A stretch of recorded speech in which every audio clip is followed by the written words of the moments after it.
Bienvenue dans cette vidéo. Je vais essayer de vous montrer un maximum de possibilités sur l'indicateur d'aide à la lecture du prix que j'ai appelé Price Action, que je vais afficher ici en configuration par défaut. Puis peut-être vous dire aussi un mot sur pourquoi je l'ai créé. Tout simplement parce qu'en fait j'ai voulu mettre en évidence des éléments factuels pour m'aider à lire les mouvements de prix. Parce que certaines fois les yeux ils ont envie de voir un petit peu ce qu'ils veulent, donc ils ratent des éléments.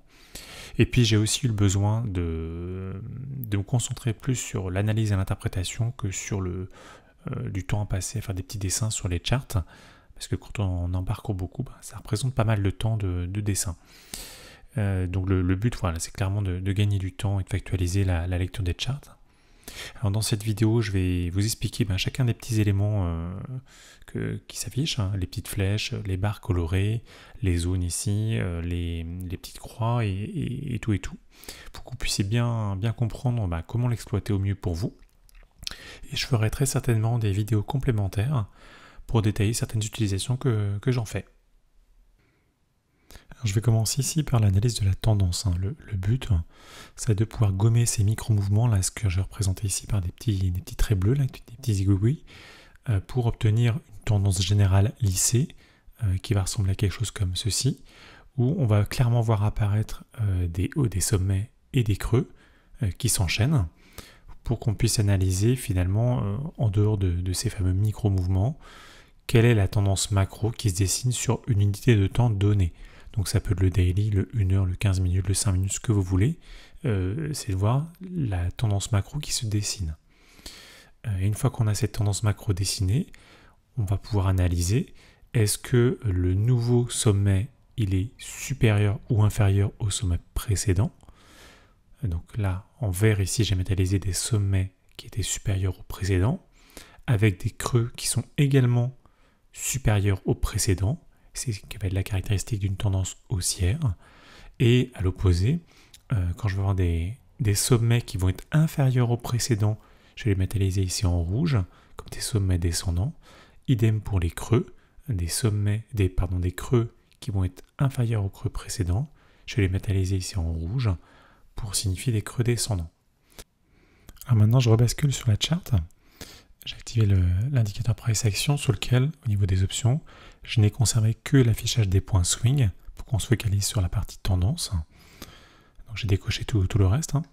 Et on ne voit plus apparaître que les points rouges et verts, là, comme on le voit ici, qui vont métalliser exactement ce qu'on vient de voir juste avant, à savoir des points rouges qui vont métalliser une tendance descendante et des points verts qui vont métalliser une tendance ascendante. Alors je vais essayer de dézoomer un petit peu pour pouvoir avoir une vue plus globale. Et je vais essayer de tracer les points juste pour que vous puissiez vous rendre compte. Voilà.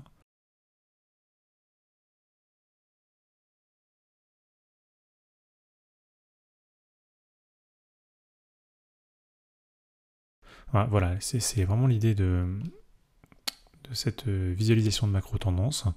C'est que l'outil vous le pré-trace.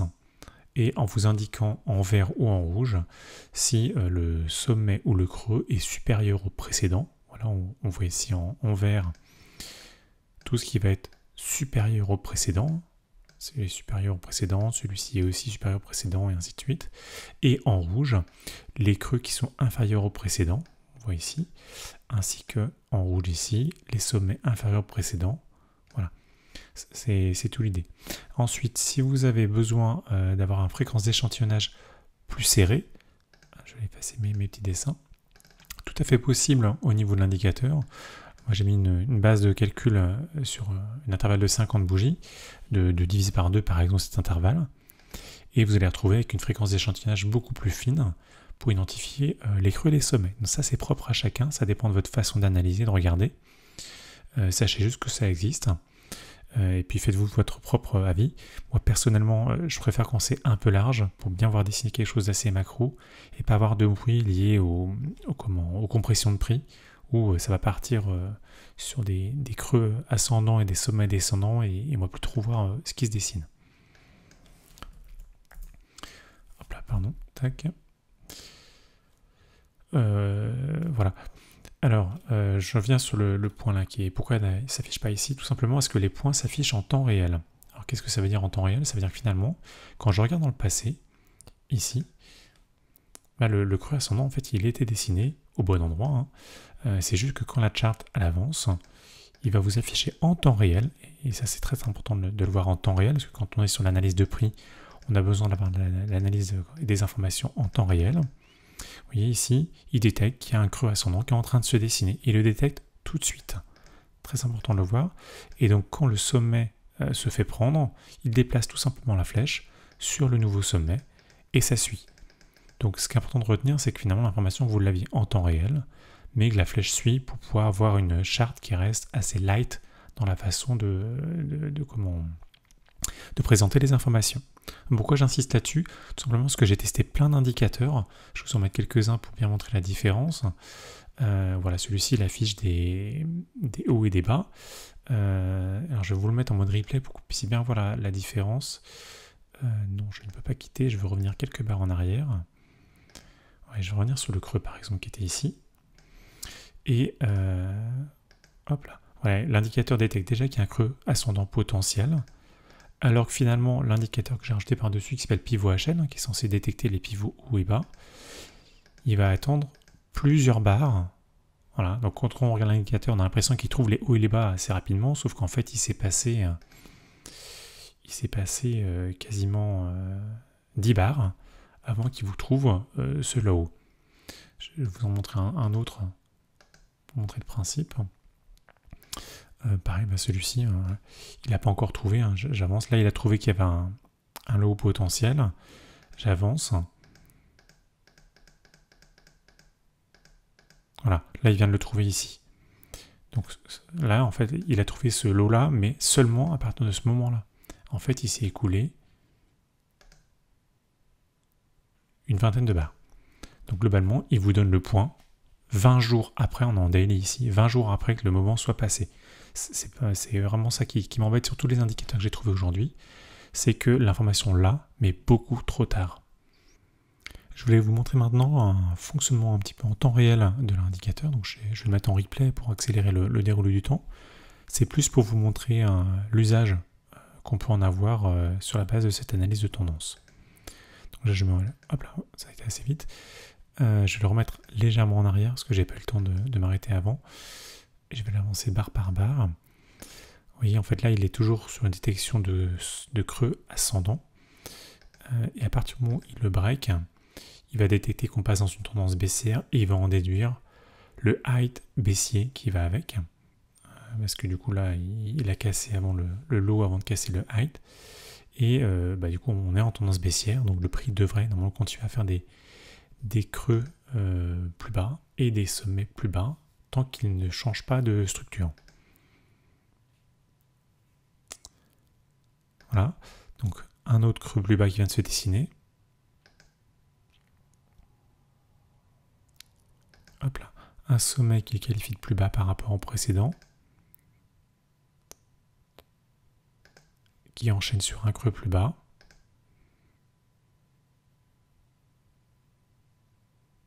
Qui enchaîne sur un autre creux plus bas, un sommet plus bas et ainsi de suite.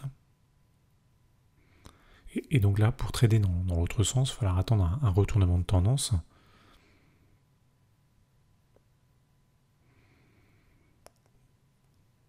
Donc on est toujours sur des sommets descendants, et là on voit apparaître quoi? Un creux ascendant. Ce qui va se confirmer par un sommet ascendant.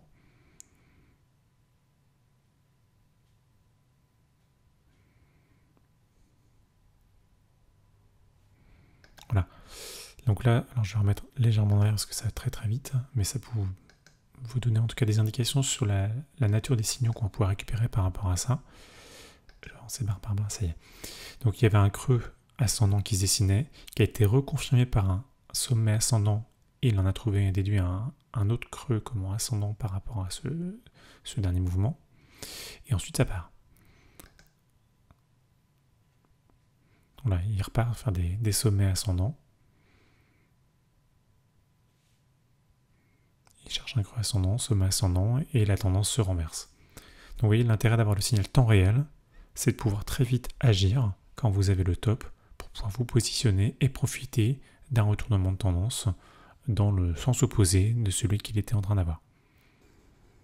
Alors maintenant, je voulais vous dire un mot des liens entre tendance et structure.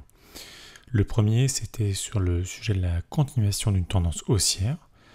Donc la structure de continuation va être matérialisée par la cassure d'un sommet ascendant pour former un nouveau sommet ascendant. Donc ça marche bien évidemment dans le cadre d'une structure, une tendance haussière, et c'est ce qu'on va appeler un break of structure. Et à l'opposé, du coup, sur une tendance toujours haussière, le fait qu'on aille inverser la tendance, si je puis dire, ou du moins l'avaler, on va aller casser un creux ascendant pour former cette fois-ci un creux descendant. Là, on va être dans un changement de caractère de la tendance. Ça ne veut pas dire que ça va se retourner, ça veut simplement dire qu'il y a une hésitation, et donc on va être sur la création d'un lower low. Si je me mets dans une logique de tendance baissière, donc voilà, dans une logique de continuation baissière, donc ça forme des structures de creux descendants, ça va correspondre à la cassure d'un creux descendant pour former un nouveau creux descendant, un lower low. On va être cette fois-ci dans le break of structure pour pouvoir continuer la tendance déjà établie.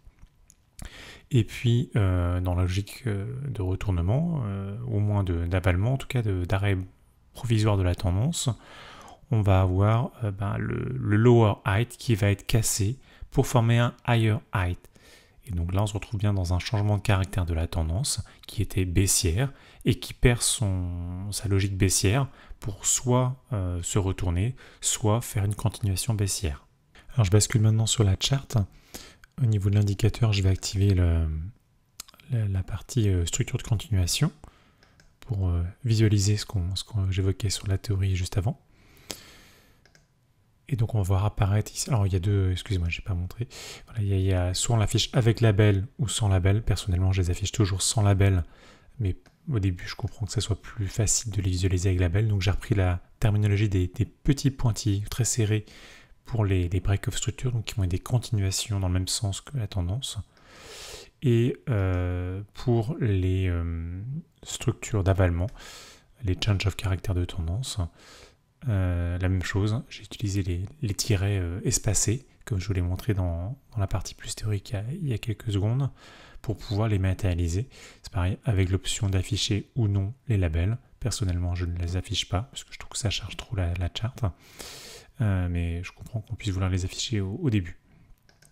Si j'affiche les deux en même temps, ça permet de distinguer donc sur les pointillés serrés les continuations dans le même sens que la tendance. Voilà, on voit une tendance baissière avec des structures de continuation, une tendance haussière avec des structures de continuation, et puis des avalements traduisant soit des hésitations ou des retournements de tendance.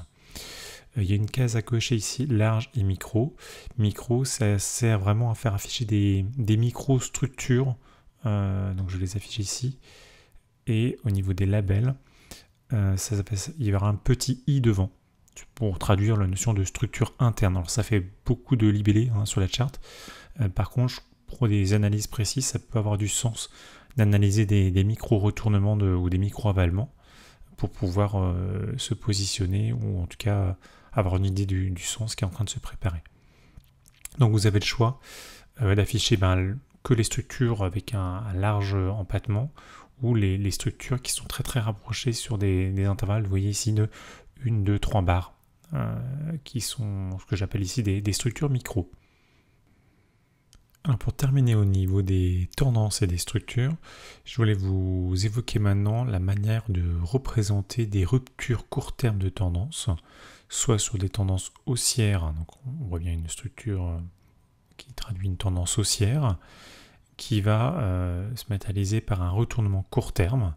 Alors sur l'indicateur, ça se représentera par un trait rouge horizontal, qui traduit en fait un avalement de la dernière structure tout simplement sur une tendance haussière qui est bien établie et qui peut en résulter en tout cas de comportement court terme. Ça va être soit le scénario 1 qui va être un retournement de la tendance et donc un prix qui va repartir faire un mouvement dans l'autre sens, ou alors tout simplement une hésitation avec un retest du niveau qui a résisté, qui a en tout cas arrêté la tendance la première fois, Donc ce niveau, souvent, il peut être aussi retesté pour pouvoir comment évaluer le niveau de réaction. Et c'est ce que moi j'appelle du coup des niveaux résistants, parce que souvent ils sont retestés plusieurs fois. Et dans le sens opposé, hein, sur les tendances baissières, les niveaux résistants vont être traduits par un trait horizontal vert qui va du coup générer un avalement de la dernière structure et donc une hésitation sur la continuation du mouvement, donc qui peut se traduire soit par un retournement assez rapide sur du court terme, soit par une hésitation pour un retest du niveau qui a résisté. Alors je bascule maintenant sur la charte pour pouvoir illustrer le concept des niveaux résistants. Donc au niveau de l'indicateur, dans les options, c'est ici hein, afficher les niveaux résistants, donc je vais les cocher. Ils vont s'afficher sur la charte les niveaux résistants, tels qu'évoqués dans la partie plus théorique il y a quelques secondes. Si jamais les couleurs ne vous conviennent pas, elles sont modifiables ici hein, en choisissant une nouvelle couleur dans TradingView. Et voilà comment ça se matérialise. Donc, ce qui est intéressant de remarquer, c'est que c'est assez précis, en tout cas je trouve, hein, la manière dont l'indicateur est capable de trouver une zone qui va résister, soit pour être, comme on le voit ici, hein, retestée derrière, mais en tout cas elle va générer un renvoi du prix à court terme. Pareil ici, ici on voit que c'était retesté plusieurs fois, mais ça renvoie les prix. Dans l'autre sens, pareil, ça a été résisté ici, mais ça renvoie bien les prix. Et donc, je vais enlever mes petits dessins. Et je vais essayer de dézoomer un petit peu pour la charte sur du plus long terme. Voilà. Donc, on voit bien que sur ici, par exemple, le top qui a été écrit ici, il a identifié plusieurs niveaux résistants qui ont à chaque fois renvoyé le prix sur du court terme, jusqu'à ici cette zone de rebond qui a renvoyé le prix dans l'autre sens, et ainsi de suite. Alors maintenant, je passe aux bougies à impulsion de volume. Donc les impulsions de volume, l'indicateur va vous permettre d'en distinguer deux types. Celle que j'ai qualifiée d'explosion de volume, c'est-à-dire que le volume part très fort d'un coup, qui vont être bleus pour les bougies haussières et violets pour les bougies baissières. Et on n'est pas sur des explosions, mais sur quelque chose que je peux qualifier d'une forte croissance de volume, donc ça augmente très significativement par rapport aux 10 dernières bougies par exemple. Et donc là, il va vous afficher des bougies sur couleur un peu pâle par rapport aux couleurs précédentes. Donc bleu pâle, ça va être une haussière avec une forte croissance de volume. Et rose pâle, violet pâle, ça va être une forte croissance des volumes sur une bougie baissière. Ceci étant dit, ce qui va être intéressant de regarder sur la charte, ça va être deux choses. La première, ça va être les séries de bougies consécutives, donc une bleu clair et une bleu foncé par exemple, ou deux bleus foncés, ou pareil avec les violettes, qui va traduire finalement soit des formes d'accélération, des formes de décélération. Par exemple là on voit qu'il y a eu un gros volume, une grosse impulsion de volume, et puis que le volume il est toujours fort, mais il est en demi-mesure par rapport au volume précédent par exemple. Voilà, pareil à la baisse. Ou alors, donc voilà, une première chose observée sur les séries consécutives, et une seconde sur ce qui se passe au niveau des sommets et des creux. Par exemple, on va pouvoir observer des creux particuliers avec une forte impulsion baissière, suivie d'une impulsion soit modérée, soit très forte au niveau de la bougie haussière suivante. Idem sur les sommets. On va avoir certaines configurations de ce type-là, et le mieux, je pense, c'est d'aller voir sur la charte ce que ça donne.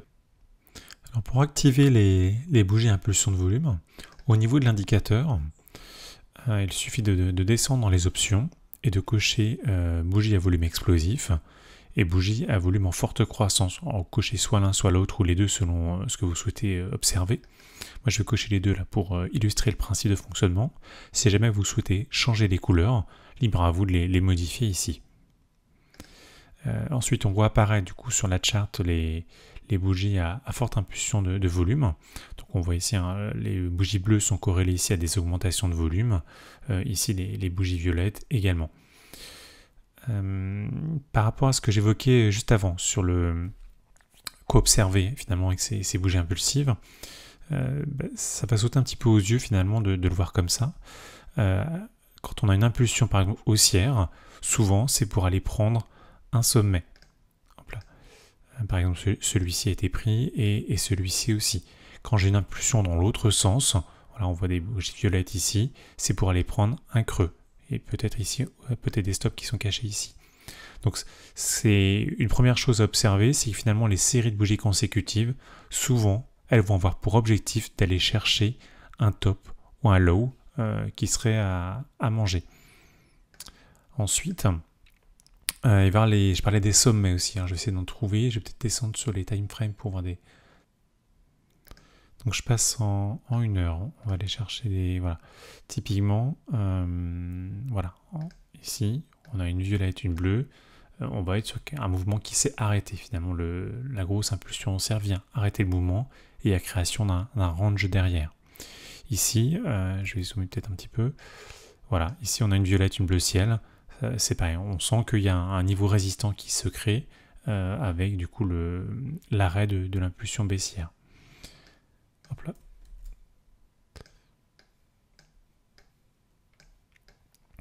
Est-ce qu'il y en a d'autres ici? La même chose. Voilà, violette, bleu. C'est un mouvement qui repart dans l'autre sens. Pareil ici. On sent qu'il y a quelque chose qui se passe en tout cas. Ça monte, ça redescend tout de suite. Donc voilà, ça c'est des points importants à observer. Je vais le montrer aussi sur des devises. USD par exemple. Où on va pouvoir observer voilà, on le voit aussi ici. Typiquement, voilà, des sommets composés de bougies bleues et violettes. Ici aussi, là aussi.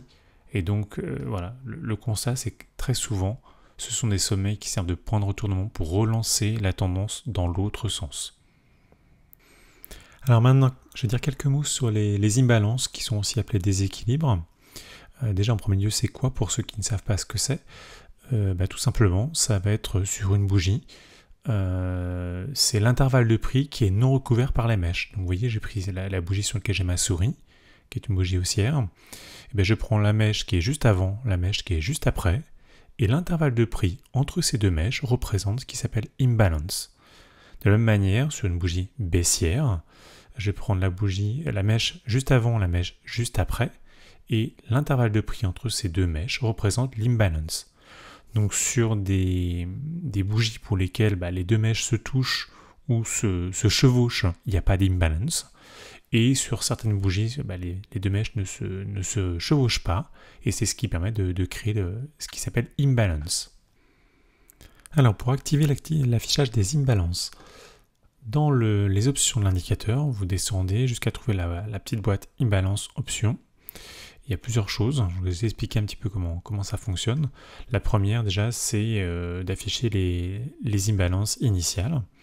Donc, alors je vais zoomer parce qu'on ne le voit pas forcément apparaître comme ça, mais ça affiche un liseré jaune, comme je vous les ai montré dans la partie théorique juste avant, qui permet de mettre en évidence finalement l'écart entre les mèches, vous voyez ici, avant et après chacune des bougies, et donc le trait jaune permet de matérialiser l'imbalance initiale.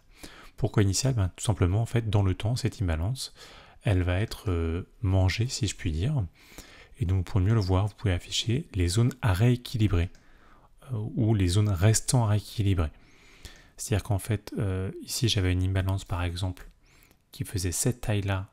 On voit ici l'imbalance initiale et qui a été rééquilibrée progressivement jusqu'à disparaître complètement, puisque la bougie est venue beaucoup plus haut que la première mèche initiale. Idem sur celle-ci, on le voit très bien qu'il y avait une imbalance initiale qui faisait cette taille-là, et progressivement, elle a été comblée par les mouvements de prix. De même ici, enfin je ne vais pas toutes les faire, mais vous voyez le principe, hein. Chaque imbalance, vous avez donc à la fois sa taille initiale et le reste à combler sur cette imbalance. Le but étant de bien visualiser les zones qui peuvent attirer le prix, puisque finalement, on se rend compte en dézoomant que les imbalances, elles ont tendance à attirer le prix. Alors, quand il y en a beaucoup comme ça, moi, j'aime bien afficher les imbalances consécutives en une même et unique imbalance. Par exemple, ici, vous voyez, j'ai plusieurs imbalances consécutives sur des bougies consécutives. Et il y a une option qui s'appelle groupé en pool de liquidité, qui est ici. Et regardez bien la différence, hein, toutes ces imbalances qui sont consécutives vont s'afficher en une imbalance unifiée, ce qui, de mon point de vue, rend les choses beaucoup plus lisibles et donne plus de poids à cette imbalance. Tout simplement, c'est que si elle est sur des bougies consécutives, c'est qu'elle va se voir sur des time frames supérieurs. Si jamais l'affichage des grosses zones jaunes vous dérange, il est tout à fait possible d'afficher l'imbalance restante seulement sur la dernière bougie. Pour ça, vous décochez étendre, et en fait les zones vont s'afficher uniquement, il y a peut-être un petit, oui, j'ai décoché, uniquement sur la fin de la charte, de façon à avoir quelque chose de beaucoup plus light en affichage. Ça dépend vraiment des personnes. Là, pour la pédagogie, je vais les laisser afficher, étendre. Et je voulais vous montrer également le pourcentage de rééquilibrage pour fermer une zone. Ça correspond à quoi? Ça correspond finalement au taux de couverture de l'imbalance pour la considérer comme masquée. Je vais prendre celle-ci, elle est très bien. Vous voyez ici, j'ai une imbalance initiale et par défaut, l'indicateur considère qu'il faut qu'elle soit recouverte à 80% de sa surface initiale pour disparaître.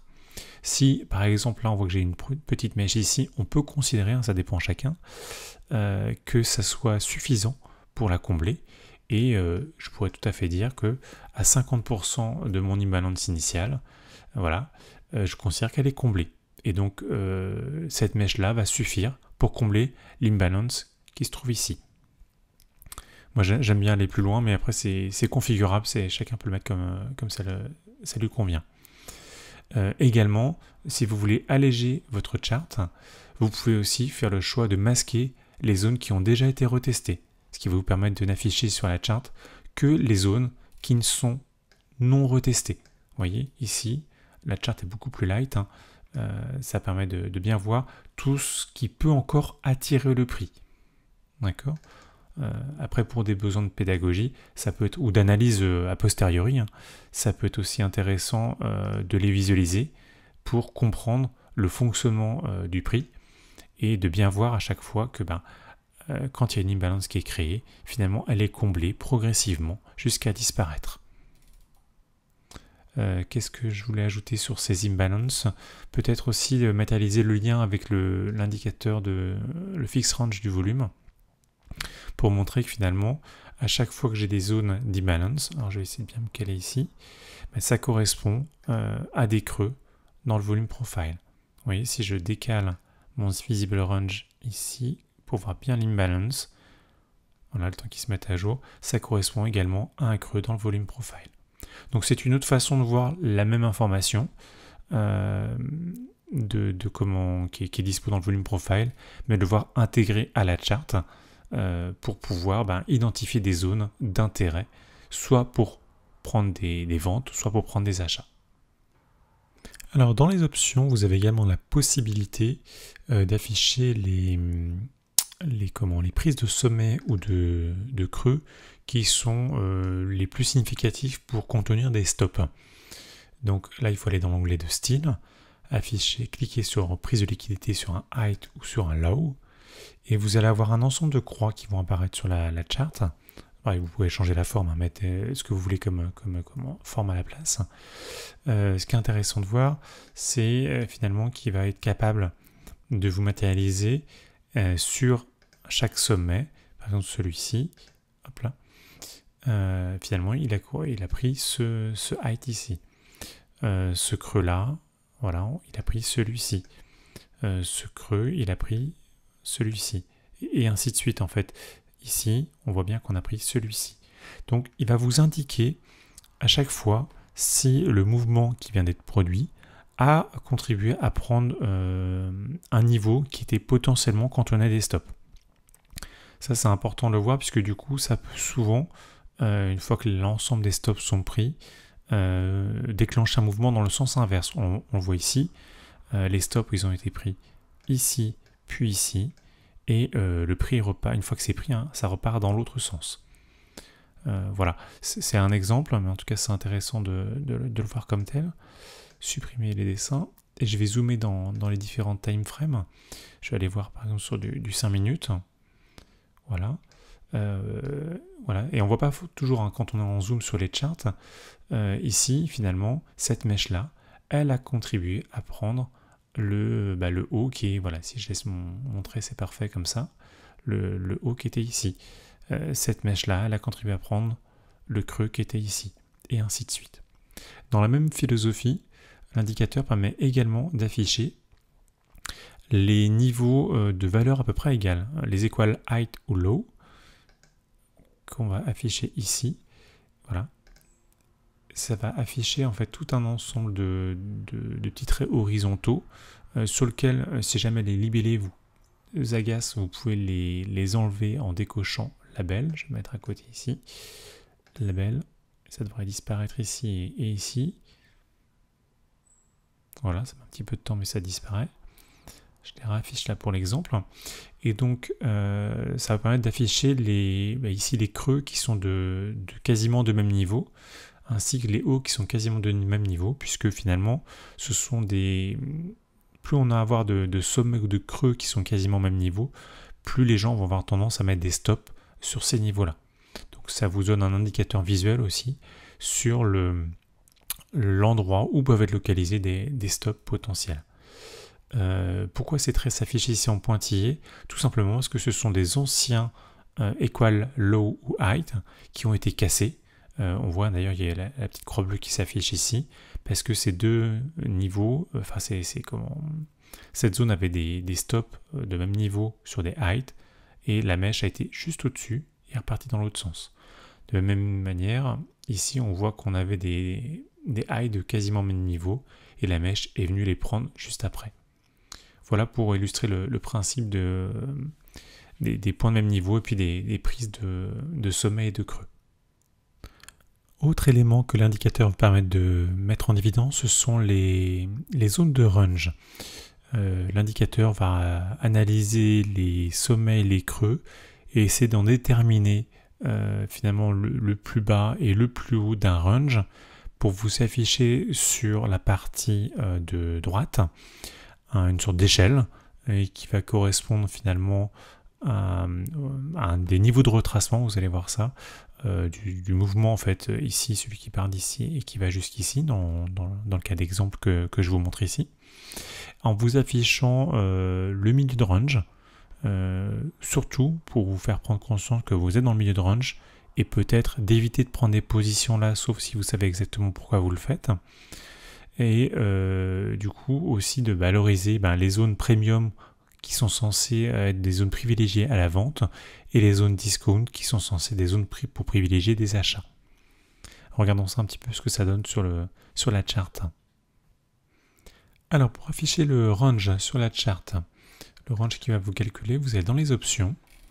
Tout en bas, vous descendez sur range zone premium discount, vous cochez afficher la zone premium discount du dernier range. Et il va vous calculer, selon lui, le dernier range. Et vous affichez sur la droite de la charte son échelle d'analyse de range. Le décalage à 40 ici représente le nombre de barres entre la fin de la charte et l'affichage. Donc si vous souhaitez qu'il soit plus proche, vous pouvez réduire, mettez 20 par exemple. Ça va rapprocher l'échelle de range. Ici, il s'est rapproché. Et la largeur représente la largeur de cette échelle. Donc si vous souhaitez grossir, vous pouvez mettre, je sais pas moi, 15, 14. Et donc ça va allonger l'échelle. Ceci étant dit, quand je vais zoomer dessus, vous voyez apparaître l'échelle. L'échelle va être en pourcentage de retracement, puisqu'il considère ici, alors vous voyez en prenant le niveau du bas, que c'est ce creux-là qui sert de point de référence et ce sommet ici qui sert de point de référence. Donc on est sur un mouvement haussier, donc il vous calcule les retracements dans ce sens-là. Si jamais on était sur un mouvement qui était dans l'autre sens, vous verriez apparaître les retracements dans l'autre sens. Ce qu'on voit apparaître, c'est le mid-range ici, donc la zone sur laquelle on est censé éviter de prendre des positions, et la partie premium qui est en vert, qui est plutôt une zone de prise de position, qui permet d'aller prendre des positions pour aller revisiter le haut de range. et puis sur le haut de range, une zone qui est plutôt favorable à la vente. Du coup, comme il affiche des retracements, vous pouvez aussi prendre les retracements à l'envers, puisque du coup, là, on est à peu près sur la zone qui correspond à au retracement 61,8 de Fibonacci dans l'autre sens. Voilà comment ça s'affiche au niveau du range et la manière dont vous pouvez l'exploiter sur vos analyses de chart. Alors, quand on essaie de tout mettre ensemble, ce que moi je pratique habituellement, c'est de le voir au moins sur 2, voire sur 3 time frames. Donc là, pour l'exemple, j'en ai mis 2. J'en ai mis une sur du 12 heures, et puis la seconde sur du 1 heure. Donc globalement, ce qu'on voit dans cette fenêtre-là, ça correspond à ce mouvement qui est ici. Voilà. Donc comment regarder ça? Globalement, dans la time frame 12 heures, l'indicateur va vous aider à voir qu'on est dans une tendance croissante. On voit les flèches vertes qui s'affichent ici. Alors que dans une logique 1 heure, on était dans une logique en tout cas décroissante, avec un changement de tendance, un rechangement de tendance. Donc on voit qu'on est dans une zone d'hésitation. Au niveau des zones résistantes, on voit que sur le 12 heures, ici on avait un niveau résistant, ici également. On voit en haut qu'on en a ici. Donc à chaque point chaque point haut, chaque point bas, on voit qu'on a eu des niveaux résistants associés. Quand je zoome en 1 heure, du coup, on a aussi un niveau résistant ici. Il y en avait un ici d'ailleurs. On voit qu'il vient de retourner le prix là il y a quelques heures. On en avait un ici, un ici. Si je vais un peu plus là, on avait un gros niveau résistant aussi. Donc on voit qu'on est sur des zones qui sont fortement défendues ici et puis au-dessus. Au niveau des nettoyages de stop, on voit également que les mèches ont été mangées par les suivantes. Là, il y a les petites croix roses qui s'affichent. Et au niveau des imbalances, on va avoir à la fois de l'imbalance au-dessus, comme en 1 heure, qu'on retrouve ici sur la time frame 12 heures. Ce qui est important, c'est de voir aussi sur time frame 12 heures qu'il y a de l'imbalance en dessous. Donc ça, c'est intéressant de l'avoir en tête. Et puis au niveau de la localisation macro dans le range, on voit en fait qu'on est plutôt sur une logique de bad range dans des zones plutôt à tendance où il faudrait privilégier les achats. Idem dans la time frame 1 heure. Donc on pourrait s'attendre à ce que le prix aille revisiter la partie haute du range, ce qui reviendrait à aller à casser quelques mèches ici pour pouvoir, pourquoi pas atteindre ce niveau-là.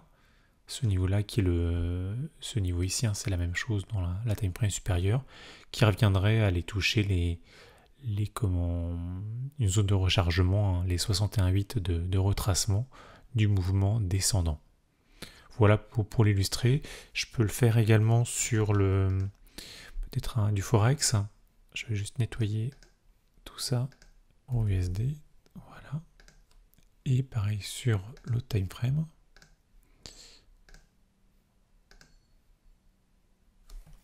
Euro USD ici. Donc ce qu'on voit apparaître toujours un 12 heures et 1 heure sur la même paire. Tiens, c'est rigolo, là on est dans une autre configuration.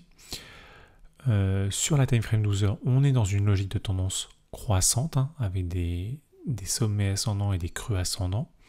Sur la time frame 1 heure, on est plutôt dans une logique de mouvement descendant. On voit des flèches rouges qui nous montrent les creux et sommets descendants. Au niveau du range, sur la partie 12 heures, on est plutôt dans le bas de range en ce moment. Et sur la partie 1 heure également. Donc ce qui va être intéressant, c'est de surveiller au niveau des niveaux résistants. On voit qu'il y a plusieurs niveaux résistants ici. Je me suis mis en trait, ok. Et ici. Donc est-ce que ça va tenir ou est-ce qu'on va aller encore chercher des stops un peu plus bas? Et peut-être que ça amorcerait un retournement de tendance dans la time frame supérieure. Ou est-ce que on va poursuivre cette tendance haussière en 12 heures, et donc ça veut dire qu'on va amorcer un retournement en 1 heure. Et dans ce cas-là, on pourra aller taper dans la partie haute du range en tout cas, voire aller chercher un nouveau sommet, et sur du court terme, en 1 heure, au moins remonter sur cette partie-là. On voit qu'il y a une zone défendue ici, donc peut-être qu'il y aura du rebond qui va se mettre en place si jamais ça y revient. Et puis au niveau des zones d'imbalance, on voit qu'il y a des choses qui traînent par ici en 12 heures, et on en voit ici aussi. Donc c'est les mêmes d'ailleurs qui sont zoomés.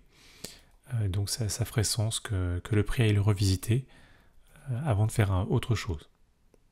Voilà pour l'exemple. Et puis s'il y a des questions, n'hésitez pas à me contacter par chat pour qu'on puisse échanger dessus.